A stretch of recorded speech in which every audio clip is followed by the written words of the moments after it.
তো সকলকে স্বাগতম। তো কাস্ট সার্টিফিকেট ভেরিফিকেশন নিয়ে সকলের মনে কিছু কমন প্রশ্ন রয়েছে। তো এক এক করে 10টি কমন প্রশ্নর উত্তর আমরা দেখে নেব। তো সঙ্গে থাকো। তো এখানে প্রথম প্রশ্ন দেখো, কাদের কাস্ট সার্টিফিকেট রিভেরিফিকেশন করতে হবে? তো উত্তর কি? যাদের এসসি এসটি এবং ওবিসি কাস্ট সার্টিফিকেট 2011 সালের পর ইস্যু করা হয়েছে। 2011 সালের পর, ঠিক আছে, 11 সালের আগে নয় কিন্তু। তো এখানে কি বলেছে? সরকারি গাইডলাইন অনুযায়ী এই পুনর যাচাইকরণ বা রিভেরিফিকেশন প্রক্রিয়াটি শুধুমাত্র 2011 সাল বা তার পরবর্তী সময়ে ইস্যু করা সার্টিফিকেট ধারকদের জন্য প্রযোজ্য কিন্তু।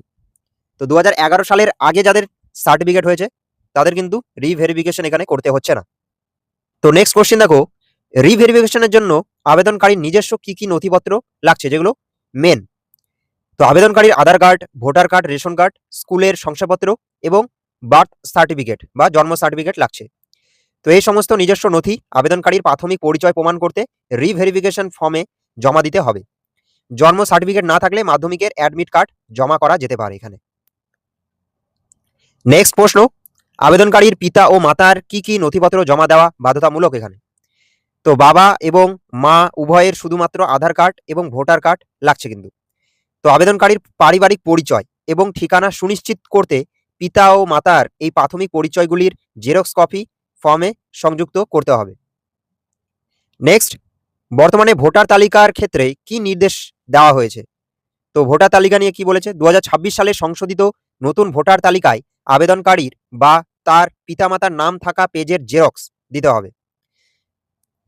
তো 2026 যে ভোটার তালিকা, তো আবেদনকারীর যদি নাম থাকে তাহলে আবেদনকারীর যে পেজের নাম আছে সেই পেজের জেরক্স কপি। আর যদি বয়স কম হয় আবেদনকারীর, তাহলে পিতা বা মাতার পেজের যে পেজে রয়েছে ভোটার লিস্টে সেই পেজটার জেরক্স দিতে হবে। তো আবেদনকারীর বয়স কম, যদি 14-15 হওয়ার কারণে যদি ভোটার তালিকায় নাম না থাকে, তবে তার বাবা বা মায়ের নাম যে পাতায় আছে সেই পাতার জেরক্স দিলে এখানে কাজ হবে কিন্তু।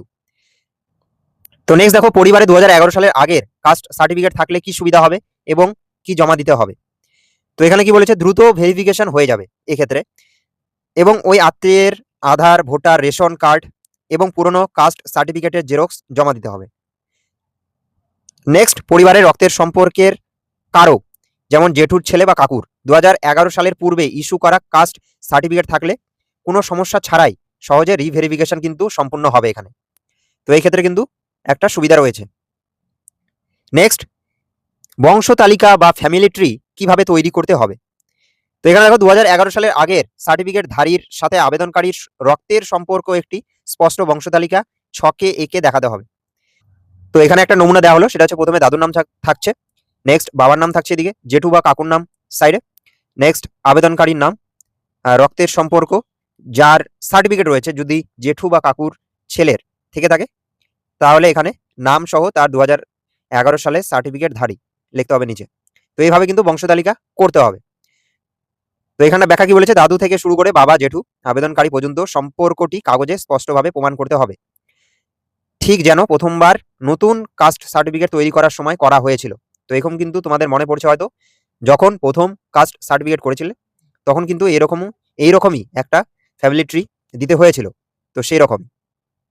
নেক্সট, রিভেরিফিকেশনের জন্য আয়ের শংসাপত্র, ইনকাম সার্টিফিকেট কোথা থেকে আনতে হবে? তো এটা কি বলেছে? গ্রাম পঞ্চায়েতের প্রধান, পঞ্চায়েত সমিতির সভাপতি অথবা এমএলএ এর কাছ থেকে আয়ের শংসাপত্র আনতে হবে। দেখো, এখানে যদি সব বিডিও অফিসে এটি বাধ্যতামূলক ভাবে লাগছে না, তবু নিজস্ব বিডিও অফিসে যোগাযোগ করে এটি সংগ্রহ করে ফাইলে রাখা নিরাপদ কিন্তু। যদি লাগে তাহলে অবশ্যই রাখতে হবে কিন্তু। কোথায় কোথায় থেকে নিতে পারো? সেটা হচ্ছে গ্রাম পঞ্চায়েত থেকেও নিতে পারো, পঞ্চায়েত সমিতি বা এমএলএ এর কাছ থেকে। তো নেক্সট কোশ্চেন দেখো, পরিবারে কারো 2011 সালের আগের কাস্ট সার্টিফিকেট না থাকলে বিকল্প কি করণীয়? তো এখানে কি হবে? পঞ্চায়েত প্রধান বা সেক্রেটারির দেওয়া কাস্ট উল্লেখ করা লিখিত শংসাপত্র সংগ্রহ করতে হবে। তো এখানে ব্যাখ্যা কি বলেছে? নতুন আবেদনের সময় গ্রাম পঞ্চায়েত থেকে পাওয়া কাস্ট, সাবকাস্ট ও ঠিকানা উল্লেখিত যে লিখিত শংসাপত্র পাওয়া গিয়েছিল, পূর্বতন কাস্ট সার্টিফিকেট না থাকলে সেটি জমা করা বাধ্যতামূলক কিন্তু এখানে। পূর্বতন বা আগের সার্টিফিকেট না থাকলে এসসি এসটি ওবিসির ক্ষেত্রে পুরনো সরকারি নথি কত সালের হতে হবে?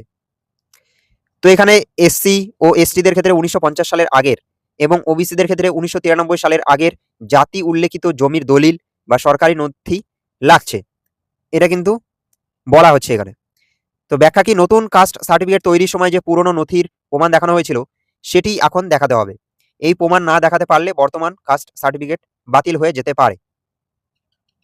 তো পরে প্রশ্ন দেখো, এই রিভেরিফিকেশন প্রক্রিয়ায় চূড়ান্ত পর্যায়ে আর কি কি অতিরিক্ত নথি ও ফর্ম জমা দিতে হবে? তো এখানে দেখো 10 জন প্রতিবেশীর ঘোষণাপত্র, ম্যাজিস্ট্রেটের এফিডেভিট, 1 কপি রঙিন ছবি এবং পুরনো সার্টিফিকেটের জেরক্স।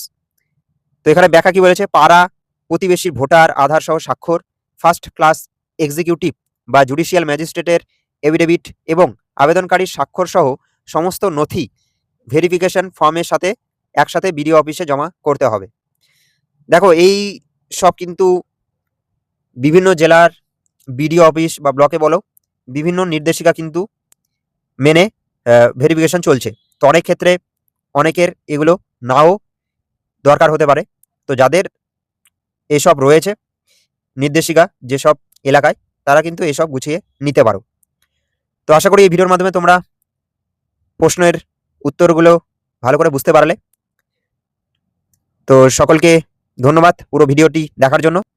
তো নতুন নতুন আপডেট পেতে সঙ্গে থাকো। Thank you for watching. Thank you.